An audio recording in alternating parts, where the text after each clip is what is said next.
Shalom and good day all, this is Tehillim29 back again for another Super Sons Fortress of Attitude review of Robins. And as you can see, of course, it's got one of the Super Sons that's in this, and that's Damian Wayne. So, jumping into first things first, do these covers in any way, shape or form connect to something that's happening inside of the cover or the story? Bit of yes and no, but overall I must say the variant cover here is definitely my favourite, the one on the right hand side, and I'll probably be using that one to show the internal art. And of course we've got the main trade press one, which is on the left hand side, which is fairly good as well. So for the rating on the one on the left hand side, the main cover, I gave a 7 out of 10.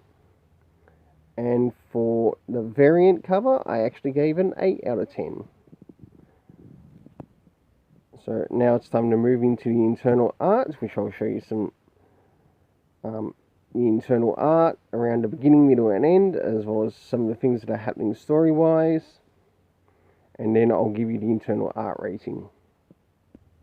So this is some of the art around the beginning, and here we are back at Bloodhaven at Dick Grayson's apartment. And they're all of the Robins that are presently there, all minus Tim Drake, are preparing to go into Gauntlet 0. As we also learn about the character who is called Jenny Wren, or who calls herself Jenny Wren. And of course we've got Batman and his investigations, and we also get a bit of a connection to one of his early villains, who is called the Escape Artist in this story. And as we jump towards the middle of the story, we have the character Jenny Wren, who somewhat tries to use a way to manipulate Bruce Wayne Batman. And of course it takes the Robins to help break him out of whatever he's fallen under. And I must admit, I really love what Damian says here to Dick Grayson.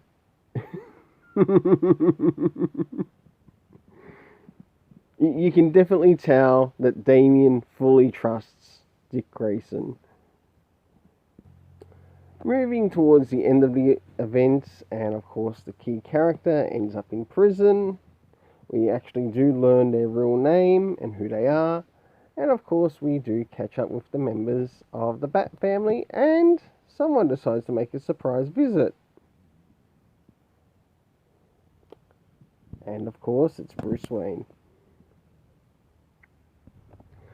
For the internal art, I must admit, even though it was somewhat consistent within each and every issue, it's not the best art for the story. I do reckon it could have been cleaner. And more so, it probably would have come off better if a different artist was on it. But overall, seeing it was consistent with some of the things that it showed in the pictures, I gave it a 7 out of 10. Moving into the story, okay, story rating time. Now, did we get any references to any of the previous issues? No, we needed them. It would not have hurt to include them. Like, even if it was the previous issue or the issue before that, it would not hurt to include them. Moving into the area of time, did we get any indication of when some of these things took place time-wise, even throughout the day? None at all.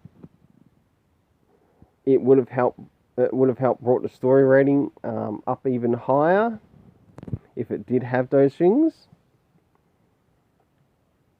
Now, moving into the locations to which we did get, we had Bloodhaven, we had Blackgate, of course the Batcave, and there was also somewhat a villain hideout, but it wasn't pointed out exactly where it was. It would have been helpful if that was included too in the story, but it wasn't, again, very clear on it. The cast of characters consisting of Bruce Wayne, Batman, of course, Damian, Tim Drake, Dick Grayson, spoiler, we also had, Cormac Dodge, Anita Jean, who is Jenny Wren, and of course, any other missing Robins that I missed, including Jason Todd. Well, for the overall story, I gave it a 7.5 out of 10.